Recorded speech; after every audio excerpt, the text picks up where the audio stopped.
Another month has come and gone. It's time to wrap up all the books I read in September.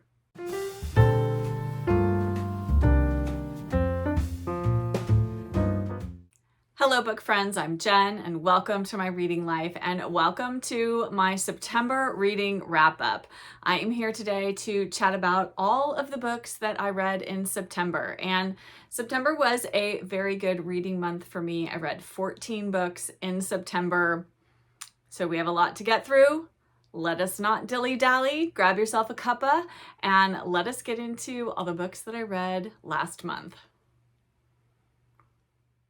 As always, I'm going to go through the books in the order that I enjoyed them, starting with those I enjoyed the least and ending with my favorites of the month. Though I have to say, everything I read this month, I definitely enjoyed. So even those that I'm going to mention first, they were still good reads. And that is always nice when you have a reading month like that. But before I even get into those, I am going to talk about the 3 books that I reread this month. So I had 3 rereads out of the 14 books I read.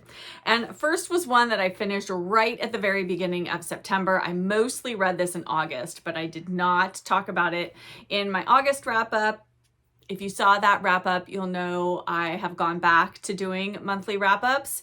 And so I saved this one for this wrap up here because I did finish it in September. And just for my brain's own memory purposes, I think it's just easier for me to wrap up what I've read on a monthly basis, even though I tried doing something different for a few months. Now we're back to monthly wrap-ups. So here we are. The first book is Wildfire at Midnight by Mary Stewart, and I buddy read this with my lovely friend Jacqueline, and this was so much fun to revisit. It has been so long since I read this. I first read this in my late teens, early 20s, and I haven't read it since, and it was very fun to go back to. This book is set on the Isle of Skye, and we're following Johanna, and she has recently been divorced from her husband, and she decides to take a holiday on the Isle of Skye just to kind of get away from things. I believe she's like a fashion model. And then, of course, she gets to the Isle of Skye, and there are some disappearances of some hikers, and there had been a death recently before she arrived that was very suspicious, and so you start to kind of go along with Johanna as she struggles to kind of figure out what's going on. And lots and lots of Mary Stewart's classic romantic suspense happening in this one. And I will say, because there's always a romance in her books, and I will say I didn't love the romance in this one. I kind of wanted Johanna to just end up on her own, being a strong woman and not being with the person she ends up with at the end. That's all I'm going to say. But other than that, it's a small quibble in what is otherwise a book by one of my very favorite authors. And it was a very fun reread, and it was fun to buddy read it and chat about it with Jacqueline. So thank you, Jacqueline, for reading this with me. My next reread is probably my biggest surprise of the month, and that is because when I read this book in high school, I really didn't like it. Bordering on hated it. And that book is The Great Gatsby by F. Scott Fitzgerald. This is a book that I was shocked at how much I loved it this time around. It is, I mean, it's an American classic for a reason. I'm not sure that 16-year-olds can really take in all that Fitzgerald is doing in this novel, and that is a big reason why I didn't appreciate it. So life and having more wisdom, as little wisdom as I actually have, but much more than when I was 16, just allowed me to embrace and appreciate what Fitzgerald is doing in this book. I mean, this book is incredibly tragic and just goes to show you money can't buy love, it can't buy happiness, it can't buy any of those things. And you can't go back. You can't go back and recreate the past. You can maybe pluck something out of your past and try to move forward with it, but you cannot go back. And I really think that is one of the big lessons to be learned from The Great Gatsby. But Fitzgerald's writing is really what got me this time. It is just so beautiful. And I listened to an audiobook version of this. I forget who the narrator was, but I was just completely engrossed. I did not want to stop listening to it. And I read this with my Gilded Age buddy read group, and we had broken it up into, sections to read each week. And I was having trouble stopping at each section. I just wanted to keep going. So that is surely the sign of a book you are very much enjoying. So if this is a book you read when you were young and you haven't revisited it because you had similar feelings to me, I would encourage you to give it a try. I think you'll be surprised. And I know it's full of unlikable characters, and yet I don't think that's Fitzgerald's point. Or maybe it is the point, and you just have to look beyond that to what else he's trying to say. So I was able to do that in my nearly 52nd year of life, and very much love this one. And then my last buddy read was our pick for the Cozy Reader Book Club this month, and that was Crampton Hodnett by Barbara Pym. I love Barbara Pym. She's an acquired taste, I will say that. And that definitely came out in our discussion for the Cozy Reader Book Club. Not everybody 100% loved this. There were definitely aspects of it that I think some people didn't really enjoy. This story revolves around a number of people in a small English village, and there is a spinster sort of at the heart of things, and we follow along with her. She's a companion to another woman. She lives with her. We meet a young, he's like a curate or something, vicar adjacent, I can't remember now, and he comes to rent a room from them, and so we get involved with him and some other young people. There's a professor, so there's a lot going on in this relatively slim book, but I just think Barbara Pym is she's really great at sort of honing in on the foibles of individuals and just pointing out we all have our foibles, right? Nobody is perfect, and she's very good at that. And there's a little bit of an edge to her, a little bit of a bite to her. She's not maybe 100% cozy per se, even though there's lots of cozy descriptions in Barbara Pym's novels. But I think her writing is just fantastic, and I have a few Barbara Pyms yet to read, and I'm very excited to read everything that she has written because I am definitely a fan. Moving on to the books that were not rereads for me this month. These are all new books that I read. And first up is an audiobook that I listened to, which was Death of a Dentist by M.C. Beaton. And I checked this out on Libby because my library finally got a copy of this on audio. And I really love the Hamish Macbeth mysteries by M.C. Beaton. And this is, I feel like it's around book 12, 13, 14, somewhere around there in the Hamish Macbeth series.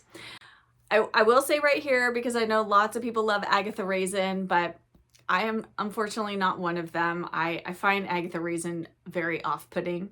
I don't like her as a character, so I know lots of people do, so that's just on me, but I love Hamish Macbeth, and I just think he's so funny. He's not ambitious in any way. He's very laid back, and yet he's very good at his job. So he's good at solving crimes in his very Hamish Macbeth way. And I just find these mysteries to be just a lovely palate cleanser for me.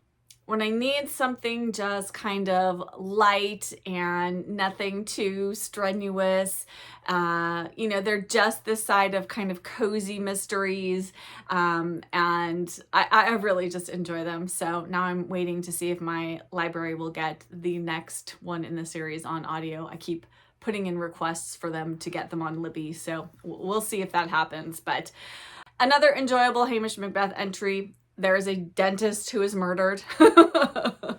I think many people can feel that maybe that was righteous, but turns out it wasn't a very nice dentist, either as a dentist or a human. But Hamish still needs to find out who murdered him, and this one was really good. I very much enjoyed it. Next up is another mystery in another mystery series that I am reading through and very much enjoying, and that is Mrs. Pollifax and the Second Thief by Dorothy Gilman. Now, this is book 10 in the series, and I accidentally read this one before book 9. So now I have to go back and read book 9. I think it's fine, but I was like 50 pages in when I realized that I had started this one out of order, and by that point I thought, well, I'm already in it, so I'm just going to finish it. And there didn't seem to be anything spoilery at the beginning from the prior book, so I'll just go back and read 9 next. But another lovely entry in the Mrs. Pollifax series. I will say this one was a little bit slower for me to get invested in. I don't know. It may just have been that I wasn't quite in the mood for it when I picked it up, and so it just took me a little bit. But then once the action really got going, I very much enjoyed this one. And in this one, we have gone to, is this the one in Greece? Oh yeah, they're in Sicily. So this one takes place in Sicily, so that was kind of fun because it felt like the last few books she had spent a lot of time in the Far East, and so now it's kind of fun that she's gone somewhere different. So I very much enjoy that. I love all the different settings in these books, and they're just good, clean fun, as you say. But if you've never read Mrs. Pollifax and you like sort of like spy type mysteries, definitely give her a try. And they're on the lighter side, and they're very fun. Next up is the book that I read for my own hosted read-along in September, and that was, of course, The Queue by Beth Brower. And it was very fun to read this and then talk about it both on Discord and also during my live wrap-up at the end of the month. And I think the consensus was that we didn't love this as much as we love Emma M. Lyon. Though I will say, I did very much enjoy the last third of the book, and I felt like if maybe Beth Brower had cut out about 150 pages, this would have been really, really good. It was a very, very slow build, and I read on Beth Brower's website that that was intentional. I still think it was too slow of a build, and I'm not opposed to a book that has a slow entry period. It was a long entry period, and then there are a lot of things that don't fully get answered in this book, and I felt like there were some missed opportunities for things, and when you spent all that time kind of opening up those stories, they should have been maybe better wrapped up. So this was good. You can clearly tell it was written before Emma M. Lyon, and Emma M. Lyon is much better, much quicker pace, lots more action happening. But I'm still glad I read this, and The Queue has one of my now favorite characters. Arch is one of the characters in the book, and he's a delight. He was by far my favorite thing about The Queue. Loved him so much. Next up is yet another mystery, and this mystery I read for Spinster September, and I'm so glad that I have finally now read my first book in this series because I very much enjoyed it, and that was Miss Silver Comes to Stay by Patricia Wentworth. And yes, I've finally read a Miss Silver mystery, and I am definitely going to be reading more. This came in my Small Home Comforts fall box last year, and I'm going to be having an unboxing of the fall box for this year coming very soon, so stay tuned for that. But I thought it was appropriate that I received this last September, that I read it this September before too much time passed, and it was just a lot of fun. I will say that, kind of like the Miss Marple books, I wish there was more of Miss Silver in this, because we do go for kind of long periods, quite a few chapters where we don't see her, but I really did love her in every chapter that she was in. If you don't know, Miss Silver is a former governess, and now she is like a detective. And in this one, she's come to stay with a friend of hers in this English village, and there is also a sort of the wealthy son of this wealthy woman who lives in the village, who has recently passed away. The son has come back to kind of, you know, figure out what he's doing with the estate, and as a result, some long buried secrets, resentments, all kinds of things come to the forefront, and there is a murder, and it is up to Miss Silver to figure out who done it. And yes, this was just a lot of fun, and I'm looking forward to reading my next Miss Silver, which I have another one on my shelf, so I will be getting to that one hopefully before too long. But yay for Miss Silver. And next up is another mystery and also another audiobook that I listened to in September, and that was Marble Hall Murders by Anthony Horowitz. And this is the latest and I believe the final book in the Susan Ryland mystery series. And I have enjoyed this mystery series very much. I enjoyed reading it. I also enjoyed watching the television series that came out. And I know they're going to be making this one into an adaptation as well. Very much excited. Leslie Manville is on board again. And she read the audiobook, or part of the audiobook. She read the Susan Ryland portion of the audiobook. And then there was a second male narrator who read the Atticus Pund part of the book. So the way these books work is there's always a story within a story, and Atticus Pund is the fictional detective. Susan Ryland is an editor, and she has edited the books about Atticus Pund, and so one of the Atticus Pund books always has something to do with what's happening in each of the books that you are reading. So it is a book within a book. And I really love that format. I think Anthony Horowitz does a really good job of making that work really well. And in this one, I was equally compelled by Susan Ryland's story as I was by what was going on in the Atticus Pund story.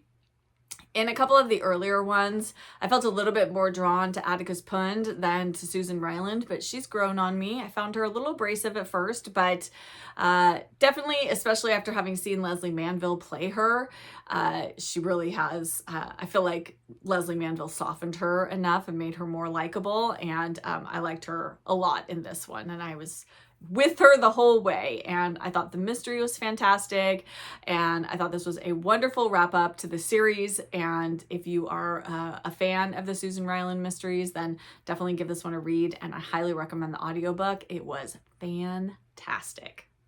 Now, the rest of the books that I'm going to talk about today, I am just kind of lumping them all into my sort of favorites of the month, and there was quite a few books.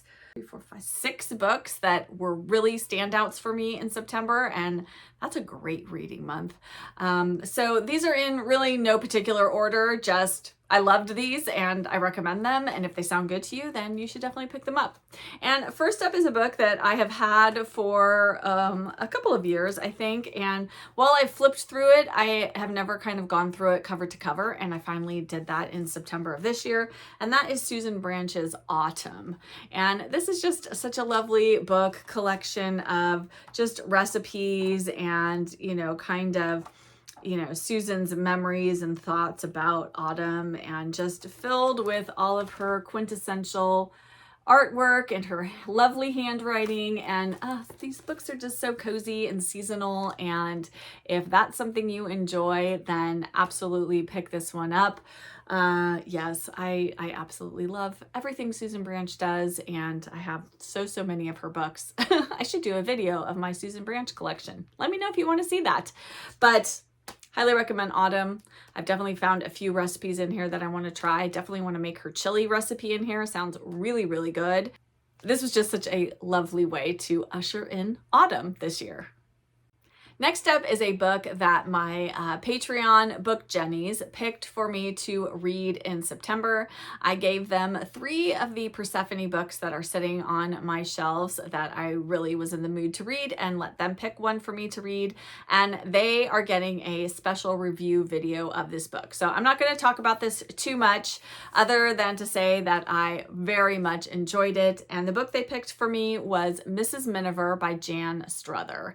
And yes, this is lovely. Jan Struther actually wrote Mrs. Miniver as a column in the London Times in the 1930s, and she was just tasked with creating a fictional woman and to just kind of share snippets of her daily life. And so that is what we get in Mrs. Miniver. Each chapter is one of the columns from the London Times, and this was just lovely, and I watched the movie after I read the book, and so my book Jennies are going to get more details on that in their special review video, but suffice it to say, this was a winner.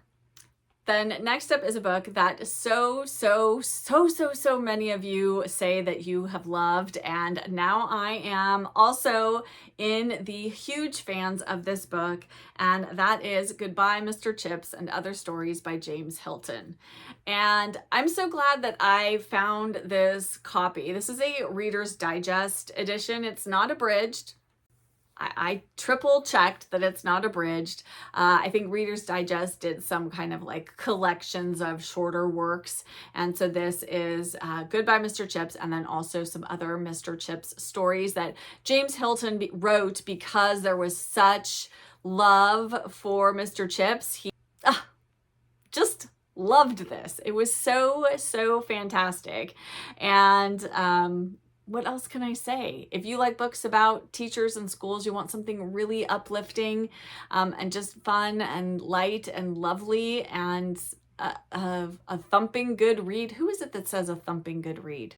There's somebody that kind of coined that phrase, and now I can't think of who it is, but this is a thumping good read. So highly recommend. And then next up, I have another mystery. Like I said, it really was a month of mysteries for me in September. I read quite a few, which I love reading mysteries in the autumn, so that was perfect. And this one, I have to thank my lovely friend Johanna from Me, My Dog, and Books, because she mentioned that this book was being released. And as soon as she started talking about it, I thought, oh, I want to read this. Even though I read this author's first book and I liked it, I didn't love it, but this one just sounded so good, and that is The Killer Question by Janice Hallett. And Janice Hallett's probably most well known for writing the book The Appeal, which I have read. And as I said, I liked it. The problem was I figured out there's a big twist in that one, and I figured it out, I'd say, within the first 30% of the book. Very early. And so then I was just kind of reading it like, okay, let's get to the big reveal kind of a thing. So that sort of diminished my enjoyment of the book. Sometimes I want to be in suspense till the end. And so, I don't want to figure it out. And I wasn't even trying to. All of a sudden I was like, oh, wait, I know what's happening. If you've read that, you know what I mean. But I'm not going to say it here in case anyone still wants to read that book, which it's a good book. And if you don't figure out the twist, it's fantastic. She's a good writer. And I really like that she uses all kinds of different formats for her books. So you have text messages and emails, and you'll get articles, from things online or different things. So she uses all kinds of, voicemail transcripts, all kinds of things to kind of tell her stories. And what really drew me into wanting to read The Killer Question is that it's set around pub quizzes. So in England, they do them here too, like at bars and stuff. You can go and do like quiz nights where you have a team and you go and there's somebody who runs it and you answer trivia questions, and then, your team gets the glory of winning. Anyway, I just thought that sounded so interesting. And it was.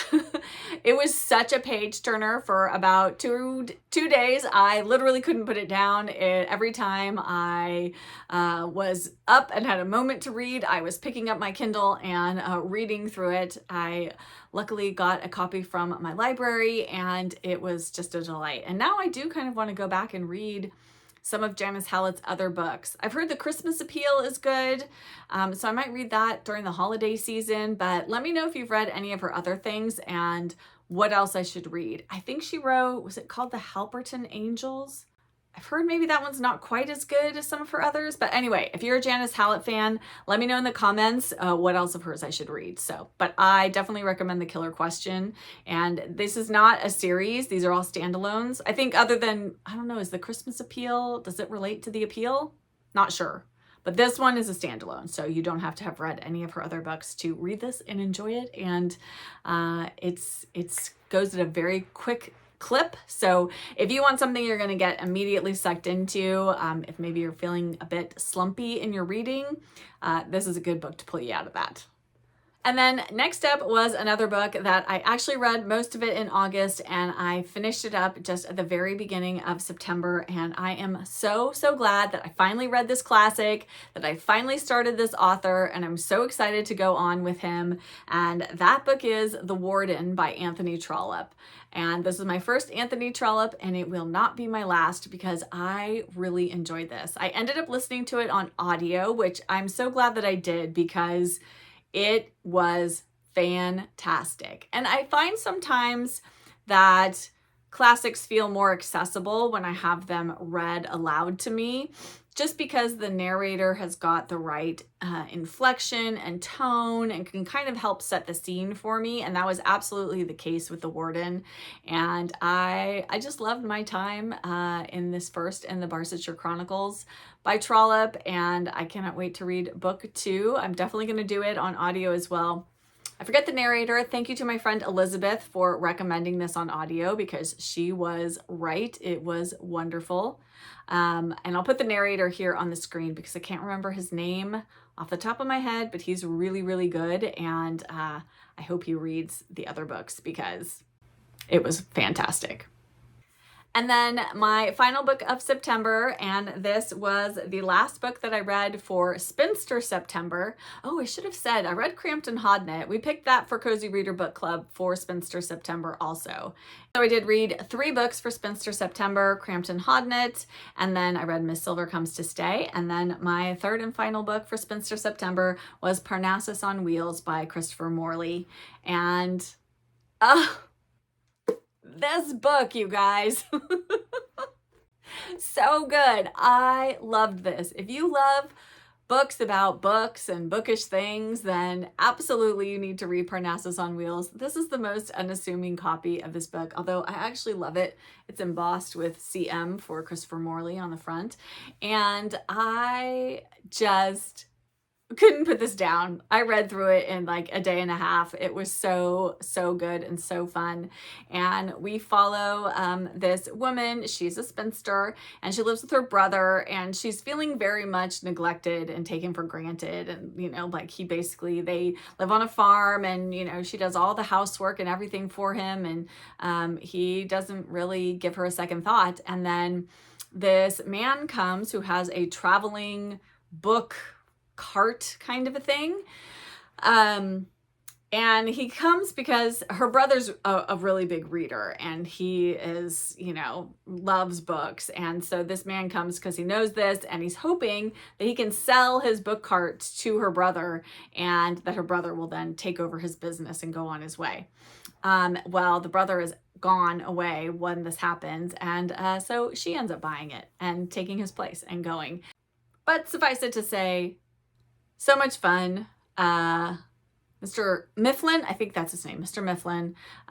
He comes along with her. She's gonna, like, you know, take him to the next town to get on the train or whatever. And then you just kind of follow along with what happens. And it's so delightful and lovely. And I know Christopher Morley's other book, The Haunted Bookshop, is a sequel of sorts to this. And I very much want to read it as well. But I loved this. I'm so glad I read it, and I highly recommend it if you've never read it before. It's a very quick read. I mean, you know, there's not a lot of text on the pages, and my edition is only 160 pages long. So you can read this very quickly, but it is just delightful. And that is going to do it for my September wrap up. Whew, that was a lot of books to get through. I hope that you enjoyed that, and I would love to chat with you in the comments. Have you read any of these books? Anything that you now want to pick up that I talked about today? And what did you read in September? I would love to know what your favorite book from September was. What was the best thing you read? Let's share all about our September reads down in the comments below. But if you're here and don't have anything you'd like to add in the comments, but you'd like to let me know you were here, because comments really do help my channel, let's celebrate the spinster in the comments. So I am going to ask you to leave some emojis that put a positive spin on the word spinster. So whatever it is, whatever emoji characters to you would signify something positive about the word spinster, leave those in the comments. I would love to see what you come up with. Let us celebrate the spinster as we just celebrated Spinster September. And if you enjoyed this video, if you could hit that like button and subscribe. If you aren't already subscribed, I would love to have you join my bookish community. And thank you so much to everyone. Thank you to those of you who pushed the super thanks button on my last video. I so appreciate that. Thank you to everyone who left such lovely comments. It was so fun chatting with you. All things books and reading and all that good stuff. And thank you just for being here. Thank you for taking time out of your day to spend it with me here in my cozy corner of BookTube. And I'll be back with another video very soon. Bye!